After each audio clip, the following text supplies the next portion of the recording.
Hello everyone. Today I'm back to talk about my experience of doing a 3-day water fast. Hi, my name is Julie Mason. For those of you who don't know me, I was given a terminal cancer prognosis nearly 5 years ago, and I got clear within a year. So I've now had clear scans for 4 years, and that's why I'm doing these podcasts. So please do subscribe if you have a moment, and come back regularly and catch up on learning about how I did that. So, meanwhile, yes, my 3-day water fast. My motivation, of course, really is for prevention. But the key thing that made me think, yeah, I've got to do this, is over the last 12 months with COVID, I've been putting on a few too many pounds. I think due to my daughter being sat next to me watching Netflix, as all teenagers do, eating chocolate, carbohydrate snacks, and yes, I've indulged, and I want to kick that habit. Basically, I want to reset my gut so I'm not having those cravings that have come back again. So yeah, I want to stop that. I should say, however, that I've been doing 1-day water fasts, but from what I've read up, I do believe that without realising it, I was doing what's called mimicking fasting early on in that first 9 months before I got my clear scans. What that means is I was only eating very little calories. In my case, it was fresh fruits and veg, nuts, seeds, legumes, and I was losing weight. And in the process of doing that, I'd gone into ketosis, which is what we do when we go into a fast. And I do wonder now, well, I'm sure that it did help towards my successful healing. So what's going to happen in my 3-day fast? Right, on one, I'm just going to drink nothing but water and just my early morning green tea. So in day one, I'm expecting my body to be fueled on sugar, glucose. So I'm used to a day one fast, so I'm expecting to find that quite easy.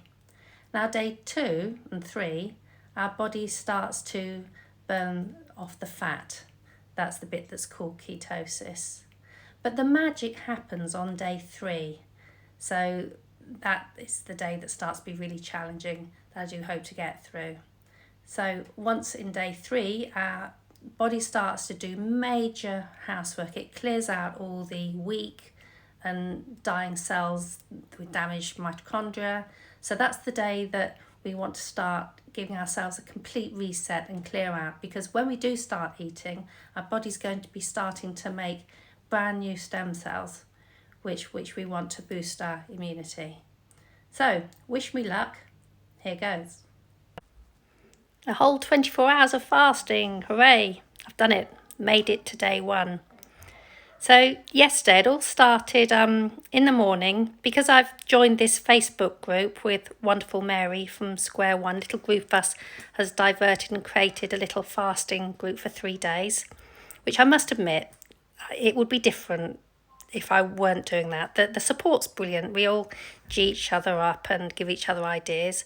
And so, yeah, for the sake of the fact that we're all over the world, we agreed a time zone. My start time was 4 o'clock in the afternoon yesterday. So in the morning, I got up as usual, had my favourite porridge, as per video, which can be seen on this site. And then that was a late breakfast, probably around 10:30, 11. So that I could have my lunch, which was effectively guacamole with some dips and things, followed by pear with some nut butter. So that was just before the 4 o'clock, so that I then had a clear start at 4 o'clock since my last meal. So yeah, that's exactly 24 hours ago. So what's it been like? My tummy started to grumble probably at around 6, 7 o'clock last night, because it was expecting dinner as usual.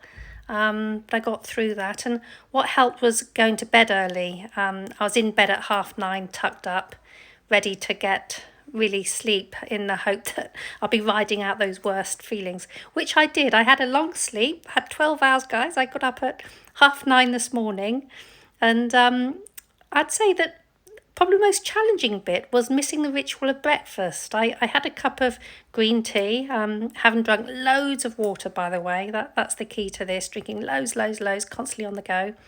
So yeah, ritual of a green tea.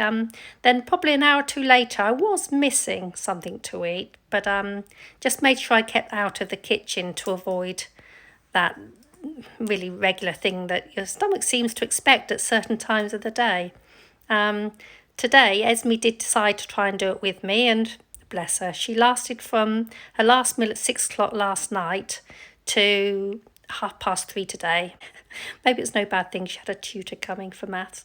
But anyway, moving on. I try to be the best role model that I can. But yeah, I'm really pleased that I got this far with 24 hours. I guess the only mild symptom maybe is a slightly heavy head. I know that people on the Facebook group have been taking a little bit of salt to ease any lightheadedness, but yeah, no, I haven't had that, no lightheadedness. And yeah, I will say today, by the way, that I have been making some sauerkraut ready for a video coming out this weekend. So I'm really proud of myself having managed to stay in the kitchen and not feel hungry at all, which is quite surprising because I think tomorrow, though, I probably will find things to do keeping out of the kitchen, but we'll see how that goes. So, see you then. Well, I've done it. Day 2 over. That's 48 hours without anything to eat, folks. Well, there's no denying day 2 is a lot harder than day 1. I got up this morning, went downstairs to make a cup of tea, and what struck me first of all was that I didn't have the same strength in my arms as usual to fill up the water filter with the large jug of water that I replenish it with in the morning. So I came upstairs, had the tea, then started to have a shower, and that's when I realised that I didn't have the same level of strength to wash my hair with the hand shower, which is what I normally do. So after I had the shower, I came down, I sat down for a while and slowly started to get dressed. So yeah, the same level of strength isn't there anymore today, and I was aware of this. So this morning I took my daughter to her friends to give me a bit of peace and quiet today. So most of the day has been just lying down. I've dropped the dog off with Esme's father. So yeah, just me time today, which I really need and I'm grateful for. And yeah, Tommy got very grumbly last night after I did my last video, and today, probably the most difficult time of all actually was I had my veg box delivered, which comes every Friday, and opened the door. The girl stood there with this glorious box full of fresh, lush green vegetables, and what was really unusual was the aroma was really more intense today of smelling those veg, and part of me thought, oh God, what I'd do to have some of this now. But then, yeah, change of headset. That's going to be my treat tomorrow at 4 o'clock when this is all over, to dive into that. And yeah, just been drinking lots more water, sitting down, quiet still. What else to report? I've got a list here. Oh yeah, I weighed myself this morning and I've lost 2.2 pounds, which I thought it might be more actually, but yeah, we'll see what it's like tomorrow morning. But when I stood in the mirror from a side profile, my stomach's a lot less bloated. I'm sure that's not just the 2 pounds, so I think that's probably gone from over me gradually everywhere. But yeah, definitely bloating's gone down. So I don't know what that says about what happens in the stomach really during a fast. But that's all well and good. And yeah, so let's see how the next 24 hours go. Oh yeah, one thing occurred to me is over this last 24 hours, the hunger that I'm experiencing, the next thing I can remember is as a child when there was no snacking involved at all during the 60s for me, and even during the 70s.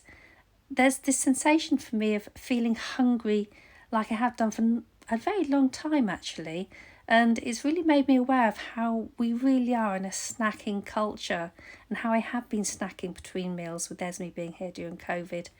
And yeah, that's not good, is it? So yeah, just a thought there.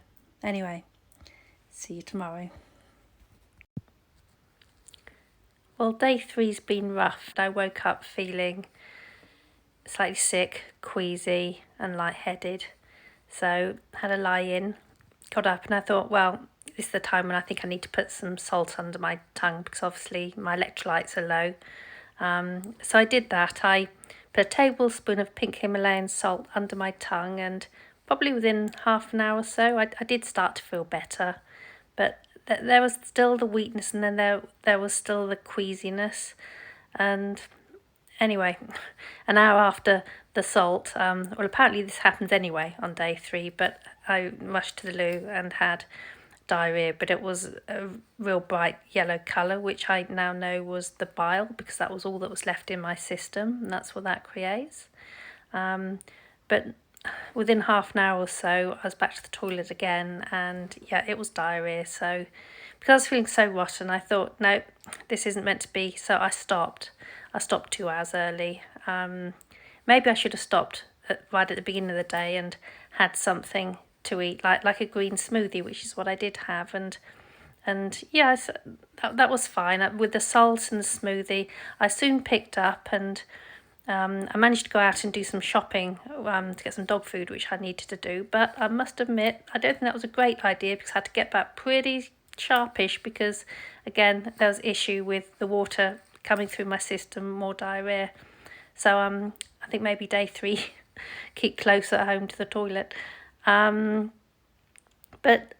yeah, the queasiness still hung around though, and come 6 or 7 o'clock at night, when I had to give Esme her evening meal, I gave her a bean stew with some rice and some salad, and I kept a small bit to myself, and so I had some. But within half an hour, 3/4 of an hour, I was throwing that up, because there was still that remnant of the queasiness.